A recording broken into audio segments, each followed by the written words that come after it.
Hello everyone, welcome to my channel Smile this side. So welcome to the last video for NEET 2024 from my side. So finally देखो कब मतलब NEET exam का दिन आ भी गया और कब से तो हम ऐसे कर रहे थे कि हाँ ऐसे टेस्ट दो ये टेस्ट दो सब है ना, और अब नीट का एग्ज़ाम आ गया। आई नो आप लोगों को इस टाइम बहुत टेंशन हो रही होगी, ऐसे अप्रॉक्स 9:30 हो गए हैं अभी। तो यार ये बिल्कुल नॉर्मल है, मतलब आप लोग अगर ऐसे सोचो ना कि टेंशन हो रही है मतलब इस तरीके से, ये नॉर्मल है, सबके साथ होता है। आज दिन से भी मैं अप्रॉक्स 30-40 कॉल्स कर चुके हैं मतलब काफ़ी ऐसे नीट के बच्चों को। तो मतलब डरो मत यार, ये नॉर्मल है। अगर आपके साथ ऐसा हो रहा है ना तो कि हाँ आपने तैयारी की है, जिसने तैयारी नहीं की उसे क्या ही डर लगेगा ना। तो आप भरोसा रखो, सब चीज़ ऐसे होता है, ठीक है। एंड देखो यार, तैयारी तो होगी है ना जितनी करनी थी, अब ये तो है नहीं कि कुछ और हो सकता है। तो अब किसका एग्ज़ाम अच्छा जाएगा ना, जिसने मतलब जो सबसे ज़्यादा से पॉजिटिव रहेगा, अच्छे से रहेगा। इवन जिसने पूरी तैयारी भी की है ना, अगर वो ऐसे लास्ट टाइम पे बिल्कुल ऐसे टेंशन में आके पेपर ख़राब कर सकते हैं। तो आपका एग्ज़ाम के अंदर मैक्सिमम आउटपुट कब आएगा, जब आप टेंशन कम लोगे। टेंशन नहीं लेनी, देखो क्या ही करोगे ना टेंशन लेके। मतलब जहाँ पे हम नंबर बचा सकते हैं, जैसे मैं शुरू से बोलती हूँ हमें नंबर बचाने हैं, जो टेंशन लेगा उसके मार्क्स कम आएंगे ना। तो आप अपने मार्क्स बचा लो, थोड़ी सी टेंशन कम लो, है ना। तो यही चीज़ हम कर सकते हैं, और तो बाकी क्या ही है। आज आपको क्या करना है कि टाइम से सोना है। मुझे पता है कि नींद नहीं आएगी, ये बात मतलब अभी तो आपको ऐसा लग रहा होगा कि हाँ दीदी तो ऐसे ऐसे बोल रहे हैं, जब अपने ऊपर आते हैं तो पता चलता है। हाँ मुझे पता है, पिछले साल मुझे भी ये बातें ऐसी ही लगती थी, लेकिन आज देखो, आज मैं मेडिकल कॉलेज में हूँ, अगले साल आप ऐसे ही औरों को बता रहे होंगे। तो मतलब रियली मतलब बहुत ज़्यादा ऐसे लग रहे हैं। तो आप मेरी बात मानो, मतलब जितना नॉर्मल रहोगे ना उतना ज़्यादा एग्ज़ाम आपका और अच्छा जाएगा। इवन मेरे और दोस्त भी मतलब ऐसे रियली एग्ज़ाम में ना, ये नहीं है कि सिर्फ जितने हमारे मार्क्स आते हैं हमें उतना आता होता है, आता और ज़्यादा होता है। लेकिन कई बार हम ये टेंशन और पैनिकिंग की वजह से एग्ज़ाम ख़राब कर देते। तो मैं चाहूँगी कि आपके मैक्सिमम से मैक्सिमम अपने मार्क्स आ पाएँ, जितनी आपने तैयारी की है। तो उतने कभी आ सकते हैं ना जब आप लाइक टेंशन नहीं लोगे।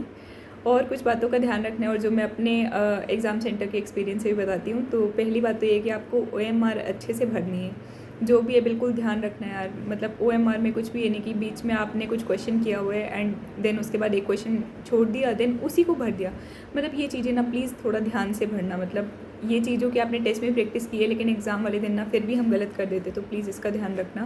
देन सारी जो डिटेल्स है ना, जो स्टार्टिंग में भरवाते हैं, स्टार्टिंग में बहुत टाइम देते हैं वो डिटेल्स भरने के लिए, तो तब बिल्कुल आराम से भरना है। डिटेल्स भरनी सबसे ज़्यादा इंपॉर्टेंट है। एक क्वेश्चन गलत हो जाएगा उसका कुछ नहीं होगा मतलब उतना ज़्यादा, लेकिन अगर डिटेल्स गलत होगी ना पूरा पेपर ख़राब है। जो भी आपका रोल नंबर है, आधार कार्ड है, सब कुछ बिल्कुल सही से भरना है। एंड कुछ जो चीज़ें हैं कि ये बिल्कुल नहीं सोचना कि सिलेबस आपका कंप्लीट हुआ है नहीं हुआ है। देखो सिलेबस कभी किसी का कंप्लीट नहीं होता, मेरा भी पूरा सिलेबस नहीं हुआ था, लेकिन अभी मार्क्स उसके ज़्यादा आएंगे, उसका पेपर ज़्यादा अच्छा होगा, उसका सिलेक्शन होगा जो कि टेंशन नहीं लेगा, ठीक है।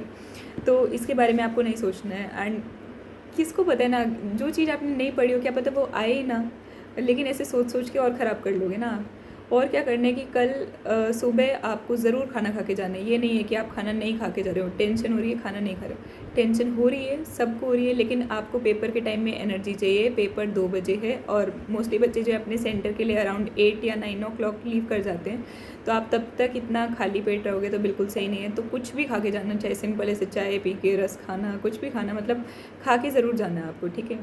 और कुछ भी ऐसे ये नहीं करना कि हाँ सुबह सुबह ठीक है दीदी ने बोला खा के जाना है तो हम सुबह सुबह डोमिनोज से पिज़्ज़ा ऑर्डर करें, कुछ भी ऐसा नहीं खाना। लाइट ब्रेकफास्ट करना है, मतलब जो ठीक ठाक हो, ये ना हो वहाँ जाके ऐसे वॉशरूम के चक्कर लगा रहे हो, ठीक है। तो और क्या करना है कि सारे के सारे डॉक्यूमेंट्स लेके जाने हैं, जो भी आपका आधार कार्ड है, जितनी फ़ोटोज़ मंगाई है, मतलब इवन आप एक्स्ट्रा ले जाना, लेकिन कम मत लेके जाना। पता चले एक फ़ोटो अलग जगह गिर गई, बाद में मतलब पता चल रहा है वहाँ पे आपको अलग ही चक्कर लगवाए जा रहे हैं, फ़ोटो लेके आओ ये करो, ठीक है। तो पहले ही एक्स्ट्रा लेके जाना, ठीक है।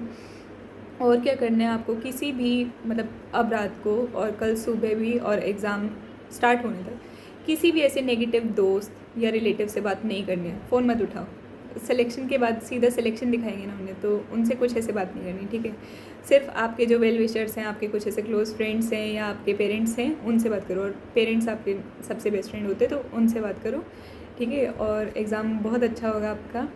और जो चीज़ है मतलब एक दो चीज़ें जो मैं अपने से बताना चाहती हूँ, जैसे कि लड़कियों के लिए क्या है, मतलब मेरे जो एग्ज़ाम सेंटर था ना वहाँ पे क्या था, हमारे ऐसे बाल खुलवा दिए थे। मतलब बाल खोल के मैंने पेपर दिया था अपना जो नीट एग्ज़ाम का था। तो आप क्या करना, इवन जबकि मेरा ऐसे रबर बैंड कुछ ऐसे स्टाइलिश नहीं था, कुछ भी ऐसे सिंपल रबर बैंड था, लेकिन आप क्या करना ना, जो लड़कियां हैं स्पेशली, वो ऐसे प्लास्टिक वाला रबर बैंड आता है ना जो बिल्कुल सिंपल होता है, वो लगा के जाना, क्योंकि पता नहीं चलता ना ऐसे खुलवा दें तो। और फिर गर्मी में तो बहुत दिक्कत आती है रियली, मैंने वैसे ही पेपर दिया तो मेरे को पता है। एंड और क्या करना, एक जो आप लोअर डाल के जाओगे ना, उसमें कोई भी चेन नहीं होनी चाहिए, ठीक है, गलती से भी चेन नहीं होनी चाहिए। मेरा तो जो एग्ज़ाम सेंटर था वो अराउंड 15 मिनट्स की दूरी पे था, तो मैं जैसे एग्ज़ाम सेंटर चली गई, वहाँ पे जाके देखा ओ लोअर के अंदर तो चेन है, मतलब चेन थी वहाँ पे। तो फिर मेरे को दोबारा घर भागना पड़ा, मतलब मैं थोड़ी टाइम से पहले पहुँच गई थी तो उतना टाइम था मेरे पास जाने का। लेकिन अगर आप ऐसे किसी सेंटर पे हो जो बहुत ज़्यादा दूर है तो आप तो वो भी नहीं कर पाओगे। तो प्लीज़ इस चीज़ का ध्यान रखो। और जो टी शर्ट है वो आपकी फुल बाजू की नहीं होनी चाहिए, मतलब फुल स्लीव्स नहीं होनी चाहिए, अदरवाइज़ वो वहाँ पे जाके कैंची से काट देंगे एंड शुरू ही ऐसे हो जाएगा तो आपको और टेंशन होगी। तो ऐसे सिंपल सी टी शर्ट और जो क्लोथ्स है वो पहन के जाओ, पैरों में चप्पल पहन के जाओ, कोई सैंडल कुछ ऐसा नहीं डालना, ठीक है। मतलब किसी भी, हमें ना कल मतलब आराम से पेपर देना है, हमें किसी फालतू के चक्कर में पढ़ना ही नहीं है, मतलब ये जो चीज़ें होती हैं। एंड जब आपका एग्ज़ाम जैसे स्टार्ट हो जाएगा उस टाइम पे ना आप देखोगे कि काफ़ी बार जो है वो ऐसे फ़ोटो क्लिक करने आ रहे हैं कि हाँ फ़ोटो क्लिक हो रही है, देन अलग अलग थंब प्रिंट लगवा रहे हैं, कभी कुछ साइन करा रहे हैं। तो उसमें ना मतलब ऐसे डर मत जाना कि हाँ हमारा तो इतना टाइम वेस्ट हो गया, ये हो गया, ये नॉर्मल है। इसे पहले से ही सोच के जाना कि ये सब होना है, तो उस चीज़ को सोच के आपको टाइम मैनेज करते हुए चलना है, ठीक है। कि ये 5-10 मिनट भी मेरे जाने ही जाने हैं, अप्रॉक्स 10-15 मिनट मान लो, तो वो टाइम आप लेके चलना। एंड जो ये है ना, OMR को बिल्कुल लास्ट के लिए मत छोड़ना कि हाँ बिल्कुल आखिरी 20 मिनट में करें, तब जल्दी जल्दी में से ख़राब हो जाएगा। मान लो आपने थोड़ी सी OMR मतलब कुछ क्वेश्चन इससे सॉल्व कर लिए, देन उसके बाद आप भर लो, बीच में थक गए हो तो उतना लाइक एक तरीके से रेस्ट भी हो जाएगा आपका। तो उस तरीके से करने की कोशिश करना, आखिरी के लिए मत छोड़ना, क्योंकि आखिरी में वो साइन वगैरह कराने आएंगे, आपको पता भी नहीं चलेगा, आपके 10 मिनट उन्होंने ले लिए और आपका जो पेपर है करा है ही फिल करना रह गया। तो OMR तो आपको ज़रूर भर के आनी है। एंड एक और चीज़ थी, कुछ क्वेश्चन जैसे हमें बीच में नहीं आते होते ना, तो हम लाइक सोचते हैं कि बाद में रिवाइज़ करेंगे एंड देन हम भूल जाते हैं किसी और क्वेश्चन को अटेम्प्ट करते टाइम। तो जो आपका पेपर का फ्रंट पेज होगा ना, उस पर आप क्या करना, उन क्वेश्चन को लाइक ऐसे लिख लेना कि 7th क्वेश्चन रिवाइज़ करना है, फिर 11th क्वेश्चन रिवाइज़ करना है, ताकि आप उन्हें भूलो ना। क्योंकि वो क्वेश्चन तो ऐसे होंगे ना जो आपके लाइक डाउटफुल है, मतलब 50-50 है कि बाद में रिवाइज़ करने से भी ठीक हो जाएगा, तो ऐसा क्वेश्चन आपका छूटना नहीं चाहिए। तो वो आप ऐसे स्टार्टिंग में लिख लोगे तो आपको ध्यान रहेगा, देन कट करते जाना, मतलब हो जाएगा, ठीक है। एंड जो सेक्शन बी के क्वेश्चन होंगे ना, उनमें ज़्यादा टाइम मत लगाना प्लीज़। सेक्शन बी के क्वेश्चन का ना क्या करना, आपने देख लिया ना एक बार कुछ क्वेश्चन का, तो है ना इससे सीधा आइडिया हो जाता है कि ये नहीं आता, सीधा ऐसे सर्कल लगाओ, स्टार मार्क करो कि हाँ इसको तो छूना ही नहीं है, फालतू टाइम वेस्ट करेंगे ही नहीं, हमें सेक्शन ए पे लगाएंगे ना जितना टाइम बचा होगा, क्यों हम सेक्शन बी में दिमाग ख़राब करेंगे। तो उसका आप ध्यान रखना। एंड जैसे कुछ बच्चों का रिपोर्टिंग टाइम है वो काफ़ी जल्दी होता है, जैसे मेरा भी जो रिपोर्टिंग टाइम था वो 11 बजे था, जैसे मैं घर से भी अप्रॉक्स मतलब जल्दी निकल गई थी, तो जो खाना खा के जाना है वो तो अलग बात है, देन उसकी आपकी कुछ देर तो चेकिंग वगैरह होगी, लेकिन फिर भी आपके पास 2-2.5 घंटे ऐसे होंगे जब आप उस एग्ज़ामिनेशन हॉल में ऐसे बैठे हुए होंगे अकेले। तो उसमें आपको क्या करना है ना, ऐसे कुछ भी रिवाइज़ नहीं करना है। पता चले आप सोचो ओ चलो मैं जो है कि फॉर्मूले रिवाइज़ करता हूँ, ऐसा फालतू का बिल्कुल दिमाग मत लगाना। पता चले ऐसे सोचो ओ ऑसिलेशन का क्या फॉर्मूला था, रोटेशन में इनर्शिया का क्या था, यार ऐसे सोचोगे ना बिल्कुल ख़राब होगा। मतलब आपको उस टाइम क्या करना है ना, आपको ऐसे अच्छा सोचना, देखो ऐसे सोचना कि वाह आज शाम को तो मुझे जाके NCERT खोलनी ही नहीं है, अब तो मतलब इन NCERT का कभी चेहरा ही नहीं देखना, कल से तो आराम से मेरे को ये वाली मूवी देखनी है, वो वाली मूवी देखनी है, अच्छा खाना खाना है, नानी के जाना है, दादी के जाना है, घूमने जाना है, दोस्तों के साथ पार्टी करनी है, सब अच्छा सोचना। और जो भी आपकी अच्छी मेमोरीज़ है वो सोचना, मतलब कुछ भी ऐसे पढ़ाई का सोचना ही नहीं आपने, जितना काम हो सकते उतना काम रहना। और एग्ज़ाम से पहले एक बार वॉशरूम ज़रूर जाया ना। देखो यार मैं तो तुम्हारे लिए दोस्त की तरह हूँ, तो जो चीज़ें मतलब मैंने ऐसे फील करी तो वही मैं सब बता रही हूँ, मतलब सब ऐसे नहीं करते। तो मतलब ये कुछ ऐसी प्रॉब्लम्स भी थी जो मेरे साथ भी आई थी, तो मुझे था कि मैं पहले से शेयर कर दूँ। एंड जो कई बार होते हैं ना, क्योंकि आपके जो इन्विजिलेटर होंगे वो 2 होंगे, तो कई बार इन्विजिलेटर ऐसे बात कर रहे होते, तो अगर आपको ऐसे लगता है कि आपको डिस्टर्बेंस हो रही है तो आप बिल्कुल उन्हें बोल सकते हो, ठीक है। मतलब मेरे फर्स्ट अटैम्प्ट में मैंने तो ऐसा नहीं बोला था, लेकिन ऐसे काफ़ी डिस्टर्बिंग हो रहा था, तो आपका हक है, आप बोल सकते हो, ठीक है। तो उन्हें बोल देना कि हाँ सर ऐसे थोड़ा प्लीज़ दिक्कत हो रही है, तो थोड़ा प्लीज़ आप ध्यान रखो, तो इस तरीके से आप कर सकते हो, ठीक है। और कुछ जो ड्रॉपर्स है वो प्लीज़ एग्ज़ाम टाइम पे और कल तक ऐसे बिल्कुल नहीं सोचना कि, क्योंकि उन्हें क्या होता है ना, हर साल ऐसे लाइक नॉस्टैल्जिया हो रहा होता है कि हाँ मतलब पिछले बार भी तो ऐसे ही हुआ था ना, इस बार भी नहीं हुआ तो क्या होगा। पिछले अटेम्प्ट का बिल्कुल नहीं सोचना, मैंने बताया ना, ये जो अच्छी चीज़ें बताई ना वो सब सोचना, आप सब अच्छा होगा, ठीक है। और क्या करना था, एग्ज़ाम की जो डिटेल्स हैं वो आपको ढंग से भरनी है, और एग्ज़ाम सेंटर पे ना टाइम से पहले ही पहुंच जाना, जो आपका रिपोर्टिंग टाइम होना उससे भी थोड़ा पहले पहुंच जाना। और कुछ जो लोग ये करते हैं ना कि हाँ रिपोर्टिंग टाइम 12 बजे मान लो, तो हम तो आराम से 12:30 तक जाएंगे। देखो हर सेंटर पे तो ऐसा नहीं होता, लेकिन कुछ सेंटर जो है वो स्ट्रिक्ट भी होते हैं।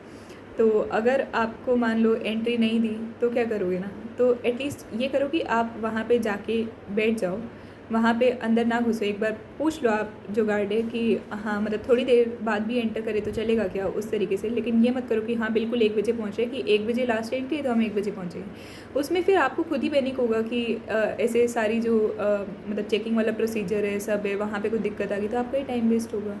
तो वो सब देख के जाना। एंड अगर कोई अभी बीमार चल रहा है, क्योंकि ऑफकोर्स ऐसे बीमार हो सकते हो, मतलब पेपर की टेंशन में भी कई बार ऐसे बुखार हो जाते हैं, कुछ हो जाते हैं, तो मतलब एक पता नहीं ये सही है नहीं, लेकिन थोड़ा बहुत पैरासीटामोल लेके चले जाना, थोड़ा ठीक हो जाएगा पेपर, मतलब ले सकते हो आप ऐसे। बीमारी में मतलब बिल्कुल ऐसे मत जाना। या मेरी 1-2 बच्चों से बात हुई थी तो उन्हें ऐसे लाइक टाइफाइड हो रखा था और कुछ, तो अपनी प्रॉपर मेडिसिन लेके जाना ताकि एग्ज़ाम टाइम पे आप ढंग से मतलब कर पाओ, ठीक है। सो बाकी सब बहुत अच्छा होगा, टेंशन मत लेना। एंड भगवान करे आपका बहुत अच्छी जगह सिलेक्शन हो, और नहीं भी होगा तो देखा जाएगा यार, कल हमें बेस्ट दे के आना है, हमारे हाथ में वही है, ठीक है। बाकी बाद में देखेंगे। और कुछ जैसे सोचे ना कि हाँ हमारा तो ड्रॉप डिसाइडेड है, हमारा नहीं होना है, कुछ नहीं पता चलता, क्या पता कल आपका सिलेक्शन होना हो। तो ऐसे बिल्कुल मत सोच के जाओ कि हमें ड्रॉप करने कुछ है, सब कल के बाद देखेंगे क्या ड्रॉप करना है, ठीक है। ड्रॉप करना है नहीं करना। एंड मैं तो उम्मीद करूँगी कि आप जल्द से जल्द MBBS कॉलेज में आओ। फिर मुझे सिर्फ नीट की वीडियो थोड़ी डालनी है ना, MBBS की भी डालनी है, तो कोई देखने वाला तो होना चाहिए ना, जल्दी आओ ना, ठीक है। So all the very very very best to you. बहुत अच्छा लगा मुझे 1 साल से आप लोगों के साथ ऐसे कनेक्टेड रह के, तो आप लोग भी आगे भी ऐसे ही कॉन्टेक्ट में रहना और अपना नीट रिज़ल्ट ज़रूर शेयर करना, मुझे बहुत अच्छा लगेगा। एंड एक और जो चीज़ थी कि आपका जैसे एग्ज़ाम ओवर हो जाएगा तो आते ही ना मतलब ऐसे यूट्यूब पे आंसर की वगैरह शुरू हो जाती है, मतलब ऐसे लाइव डालने लग जाते हैं। एक ही तब ना प्रॉपर आंसर की नहीं आती, कुछ लोग ऐसे फेक भी होते हैं, मतलब ऐसे कुछ भी डाल देते हैं ABCD समथिंग लाइक दैट। जो प्रॉपर आंसर किया ना वो आकाश, एलन और जो मेजर इंस्टीट्यूट्स हैं ना वो 8 साढ़े 8 तक रिलीज़ करेंगे। तो तब तक आप क्या करना, आराम से एग्ज़ाम दिए, काम माइंड से बैठना, पेपर मत छूना, आराम से ऐसे खाना खाना, कुछ भी करना। एंड मतलब सिर्फ ऐसे चिल रहना, ठीक है। बिल्कुल ऐसे टेंशन नहीं लेनी, एग्ज़ाम जैसा भी हो टेंशन नहीं लेनी आपने, ठीक है। अच्छे से खाना खाना, जो भी आपका खाना खाने का मन है, सुबह पिज़्ज़ा खाने से मना कर लेना, शाम को पिज़्ज़ा खा लेना, ठीक है। इतना अलाउड कर दिया देखो। उसके बाद शाम के बाद तुम कुछ भी खा लेना तो वो करना। एंड फिर उसके बाद रात को आप आंसर की चेक कर सकते हो। एंड जैसा भी आपको लगे, कल परसों, मैं ये नहीं बोलूँगी कि कल ही आप मेरे को बताओ, तो जब भी आपको ठीक लगे आप मुझसे भी अपना नीट रिज़ल्ट ज़रूर शेयर करना, मुझे बहुत अच्छा लगेगा। So thank you so much and all the very very very best to you.